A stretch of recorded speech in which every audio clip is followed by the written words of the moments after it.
Alors, on va se limiter, je pense. Ce qui nous intéresse aujourd'hui sont les réseaux cellulaires à couverture territoriale complète à l'échelle d'un pays. Et, euh, et là, je voudrais mettre de côté tous les aspects marketing qui font dire à telle ou telle technologie qu'elle est meilleure ou moins bonne. Je pense que tous sont soumis aux mêmes contraintes qui sont les suivantes. La première, c'est qu'en Europe, ces réseaux opèrent dans la bande ISM, donc libre de droit 868. C'est un avantage énorme, c'est que ces opérateurs peuvent opérer sans avoir acheté de licence. Donc c'est un investissement nul pour eux par rapport aux opérateurs cellulaires traditionnels auxquels les États ont vendu des licences 2G, 3G, 4G extrêmement coûteuses. Donc aujourd'hui, des gens comme Sigfox ont pu démarrer dans des bandes libres de droit. L'Alliance LoRa fait la même chose en Europe. Et en revanche, il y a une petite contrainte. Ça veut dire que la bande utilisée, c'est la bande 868 MHz. Elle est extrêmement étroite. Et donc, les bandes montantes uplink et les bandes descendantes downlink sont côte à côte.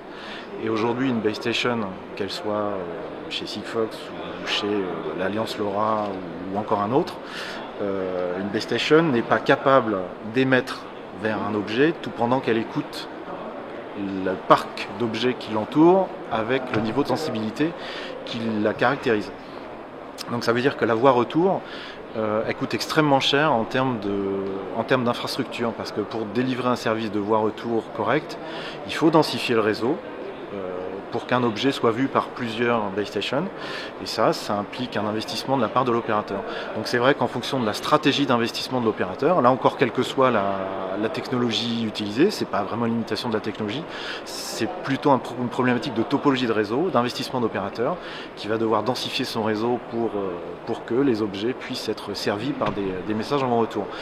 Ensuite, il y a une deuxième limite qui est une limite réglementaire. La base station au regard de l'ETSI, donc l'organisme qui régule la bande ISM 868, elle est vue comme un objet. Et elle est soumise à la même limitation de duty cycle, qui est donc le rapport entre le temps d'émission pendant lequel on utilise la bande de fréquence sur le temps total de sommeil de l'objet, qui fait que la base station, elle ne peut émettre qu'1% de son temps, comme un objet. Donc on voit bien qu'elle ne peut pas parler plus d'1% de son temps, et de facto, ça va forcément limiter le service de voie retour. Donc tant qu'on sera, je pense, dans les bandes ISM libres de droit, on sera soumis à cette réglementation, on aura forcément une voie retour, quelle que soit la technologie, qui sera limitée. Alors évidemment, si on parle de réseau privé, qu'on peut surdimensionner massivement, ça veut dire avoir une infrastructure qui est surdimensionnée par rapport au nombre de nœuds qu'on veut opérer, on peut opérer un service de voie retour beaucoup plus fluide et beaucoup plus adapté. Mais là on parle de réseaux privatifs, on ne parle plus de réseaux nationaux.